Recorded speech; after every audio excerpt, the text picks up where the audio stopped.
Hey guys and gals, Jim here, and wouldn't you know it, after I did my video on this to show everybody the finished diorama and Millennium Falcon, little Jakku, Escape from Jakku scene that I did up. It did get brighter out, so I thought I'd come back and we're going to call this the final video on the Millennium Falcon Force Awakens 144th scale Bandai kit. And it's like I said, the final video. There won't be no more updates, but it's a lot brighter room lighting now, so we'll give her a little turn so you can see a little bit more detail, the actual diorama base and stuff. If you want to see more, get more description as to what I did. I posted several videos on, basically made the landscape out of styrofoam, sheet styrofoam, heavy density stuff that you use for insulation, things like that. Different things. I did a little bit of a thing a while back, probably about 8-9 months back, on these TIE fighters when I built them and everything. All that. So, yeah, but this the little scene, my take on the escape from Jakku and the Millennium Falcon first took off, and the couple TIE fighters chasing it, the First Order TIE fighters, and the one is the Special Forces, one's just the regular one. I did the little laser effects things, even though these models don't come with the laser effects like the 72nd scale ones do. These are 144th scale, but I use real thin piano wire that I described in the last video, and painted them a bright green just like what comes in the kits. And then I coated them with some clear microcrystal clear to make them look like they're a little transparent, and you kind of see through like the green, almost like what you get with the clear molded ones, the green clear molded ones that come with the bigger kit and stuff. But yeah, it's a little bit brighter room conditions, so thought I'd come back and give you some better overall looks and that of the diorama and all, some beauty shots and all. There's a better shot. You can see the TIE fighter back there, I did a lot of contour, depressions, like little gullies and stuff, raised areas, of course, and all that. But I wanted, I didn't want a flat surface with just hills sticking up. I wanted to make it look as natural as possible, what you'd see in the real world and all that, and kind of a representation. It's not screen accurate, but a representation of what you see in the movie when the chase scenes going on over the desert, landscape with the Millennium Falcon and stuff.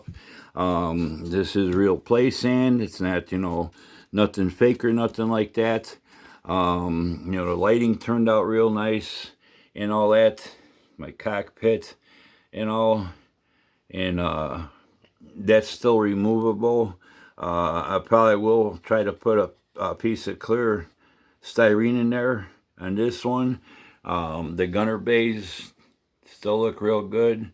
Bottom one's still the same as the top one. It's harder to see, but I wanted to try to raise it up enough where, somebody wants to look over, I could tip it up and everything and, get in there and show it off and stuff. But that's all in there.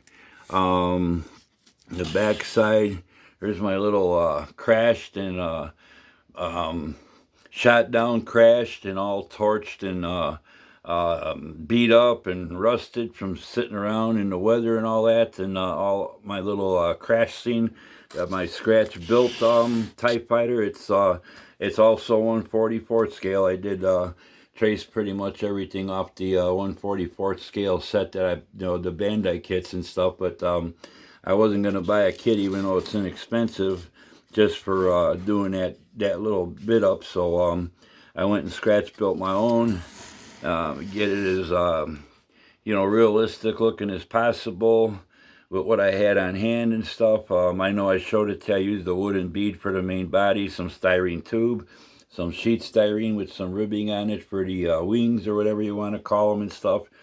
Then all the cut pieces that I cut off and broke up, I scattered them all around and stuff, detailed them up like like a crash scene when you got sheet metal tossed around, and all that, like a a battle zone kind of effect and all. And yeah, I'm real happy. There's my headlights working and all, and that. Then you got the from the back side or the other side of it, you got the little TIE fighters chasing after the Falcon and everything. This is about 13 inches by 21, 22 inches in size. I wanted it to be decent size, so I didn't have everything all crammed together like right on top of each other. It's still small enough, or it doesn't take up a whole room, but it's big enough where things kind of look more realistic than having everything right on top of one another. There's some more shots of my little beat up TIE fighter that I scratch built and everything. And then for the little bit of surface detail on like the main body, I had some extra photo etch from the that I bought for this kit. So I glued a piece on the back that's actually one of the leg pieces if you do the landed position. I know it's not screen accurate, but I glued it on the back to make it look like the business end, like it's where the engine would be and stuff like that. And then on the front of it, I just glued one of the leftover. They gave you an extra one of those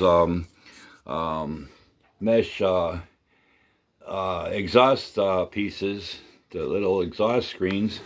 So I glued that on the front of it to make it look like the front hatch where the cockpit would be and stuff. And I weathered the hell out of it because I just wanted it to look realistic and stuff. And I think that came out real nice and gives a nice little some added detail to the base. I thought about putting some fiber fill, misting it with some gray and black paint, a little bit of orange and yellow maybe, and then putting a flickering on LED under it, and like it's still on fire and smoldering and stuff like that, with some smoke coming up from it. But I went for, like, it's been sitting there for quite some time. That at one time there was a battle going on in this area. It crashed.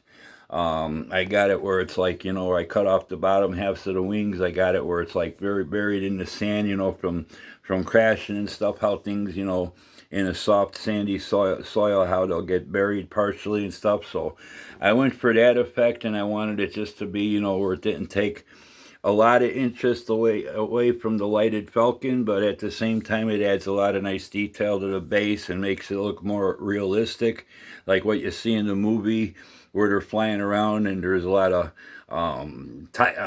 X-wings and stuff. Some of them that been shot down through the battles and stuff. And so I wanted to go for that effect and everything, And if I decide down the line, pretty much all I gotta do is poke a tiny hole, run some wires through the base, and I can always make it where it's lit, like it just happened. It's on fire and stuff. But pretty happy with the way this turned out and everything, and it gives enough of extra detail where it makes the scene look more realistic, like what you see in the movies. And like I said, it might be the terrain might not be screen accurate,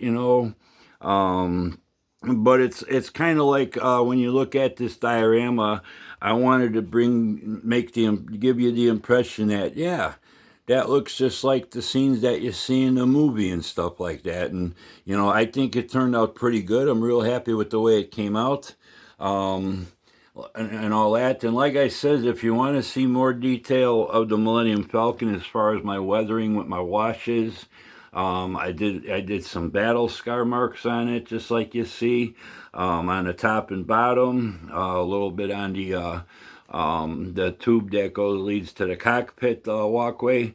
I did some battle scar. Those are actually engraved into the model. They're not just surface detail. They're actually, I took and scraped up the plastic to give it three-dimensional and stuff. I got a couple spots up there on the front of the mandibles and all that. So yeah, I'm real happy. I got the one back there that you always see in pictures and stuff, and then a couple of them up there on the front. On the bottom, there's an area with some battle damage. right there, and that was showing up on the box art too. So the box art for this model gives you a lot of real nice shots of it all weathered up and stuff, and it's pretty much just the same like what I try to do. Not too heavy, you know, subtle enough where it doesn't overpower the model. As far as even like the streaking, you can see the panel lines are popping real nice. You know, I wanted it to have the streaking and stuff like that, but I didn't want to go overboard because it is a smaller model. It's only maybe about 8 inches across the saucer part of it, and maybe about 11 inches long from front to back. So I wanted to keep it subtle, but, you know, keep it in scale, because if you go too heavy on a small model, it kind of takes it out of scale and starts making it look either toy-like or not very realistic. And even on the grime on the back by the exhaust grills, I didn't want to go really too heavy or dark. I wanted to keep that kind of on the lighter side, but where it's still noticeable in that. And I think it came out real well and stuff. And you can pick up a lot of little streaking and stuff, especially where it hit like the little greebles that stick up from the surface of the kit. It's the streaks, you know. And basically all I use is a 50-cent bottle of apple barrel pewter gray, and I dilute it down about 60% water to about 40% paint, and I just brush it on, bring it down in strokes from the center of the model to the outer edges, and then take a damp paper towel, let it sit for a couple minutes, take a damp paper towel and start wiping it downward too in the same motions and stuff. And if it's not to my liking, I can wipe it off real quick, or if it's not dark enough or filling in what I want the detail I want to pop, I go over the second time. After I do the whole model once over, I'll go back over the second time and give it another coat like that. And it's like you don't have to spend a lot of money on all them panel line accents and different wash pigments. I mean, I've been doing for 30, 40 years, you know, using just paints to do my weathering, pastel chalks and stuff to do the scorch marks and that. You know, it doesn't take a big amount of money to detail and weather up a model. You can do it on the cheap end and everything, you know, even though I can't afford to buy all that stuff. If it worked for me for the past 30 years or so, it still works to this day, and I still get the same effect that I would if I used all them fancy, even the oil paints and stuff I see guys using, and they gotta wait for them to dry, and if you don't get them quick enough and to do the effect you want, you pretty much gotta try to remove it all and redo it another way. Or I got more control over it this way. I do my side panels the same way with the wash, the same wash, where it soaks into all the little nooks and crannies, and then I take and just wipe the surface with the damp paper towel to, you know, highlight the areas that stick up and everything like that. So, but like I said, if you want more detailed shots of just the model by itself, more detailed explanation of everything, go back a couple videos from about a week or so ago, and you can see there's a lot more explanation. I got better shots of the lighting and everything like that before I put all the detail parts on and stuff. So yeah, you can go back and take another look at it like that. There's my TIE Fighter again with the little laser blaster effect going on and stuff, and I'm happy with the way that all came out and stuff. So, but yeah, that's the overall diorama and all, and I think it came out pretty good. And like I said, there's a couple other videos I did of this finished up, but I wanted to get this in brighter lighting and stuff like that. There's an overall shot from above. Get it turned a little bit so the light hits it better from the outside. This is just natural outdoor lighting coming through the windows in the house. So you know, I prefer to do it that way because it doesn't change the coloring or nothing like that. It, you know, it basically makes it look just like I'm looking at it here while I'm doing the video and stuff. So that's gonna do it. So this is the Bandai Force Awakens 1/44 scale Millennium Falcon build. A little diorama I did. Escape from Jakku. Something to kind of represent what you see in the movie. I hope you guys enjoy it. And just as much as I enjoyed building it and all that. And it got to the point where I was kind of looking forward to the finished product just as much as you guys were waiting on the next video to see how much I got done, what I was doing as far as the build went and stuff like that. I got just as curious too. So, and like I says, I bought this over a year ago. I had plans to build it last summer, and I was going to do it in the fall. Then I said, oh, this will be a nice winter project, because when I first opened up the kit and I got the photo etch along with it, you know, I thought it was going to be a couple months, maybe 2-3 month project with all the little tiny detail parts and the photo etch and getting everything lit and working on the diorama. It turned out just a little over 2 weeks. Happy I got it done. And now I don't have to keep looking at it every time I go into my my hobby room where I keep all my stuff stored. I don't have to keep looking at the box. Yeah, I'll get to it in a couple of weeks. I'll get to it in a couple of weeks. That's kind of what it was like. I'll build it in the fall. Now that's going to be a winter build. A couple months during the winter months. So winter went by real quick and everything, and I still didn't get to it because I was doing other things. Sometimes I had 2-3 different models going on at the same time, and I said, I'm going to get it out now. I'm going to start it no matter what, and I'm going to get her all finished up. So that's pretty much it. And it actually went together real well. It's a Bandai kit, so it's got the high quality. Detail on this kit is excellent. It went together real smooth. It's a lot quicker, a lot easier, even working with the photo etch and getting all that lighting on the interior parts done and stuff. It wasn't as difficult as I thought it was going to initially be and stuff, you know. I mean, when you get this kit and you open up the box and you see all the sprues, it's like, wow, this is going to take forever. There's a lot of little detail parts, and, you know, I wanted to get it looking right, too. It's one of those models where, you know, you just don't want to paint it up and put a little bit of weathering. This is one of those models where it deserves to be done up right, kind of like just when I did my big 350th Enterprise refit from the motion picture years ago. It's one of those models that deserves extra attention to try to get it as realistic as possible and stuff. So I think I pulled it off, and hope you guys enjoyed it. Thanks for following along with the build. Thanks for checking out all of my videos. Thanks for the great comments you guys been leaving me. Thanks for subscribing. Thanks for hitting the like button. Thanks to all my new subscribers that I've been picking up. You got any questions, you know how to get a hold of me in the comments.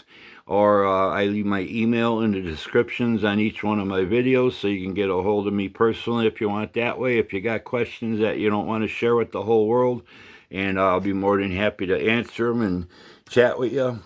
I've exchanged phone numbers with many people. We communicate once in a while, talk about different things and all that. So, yeah. So that's going to do it for this video. Hey, with that coronavirus, things are getting worse and worse by the day.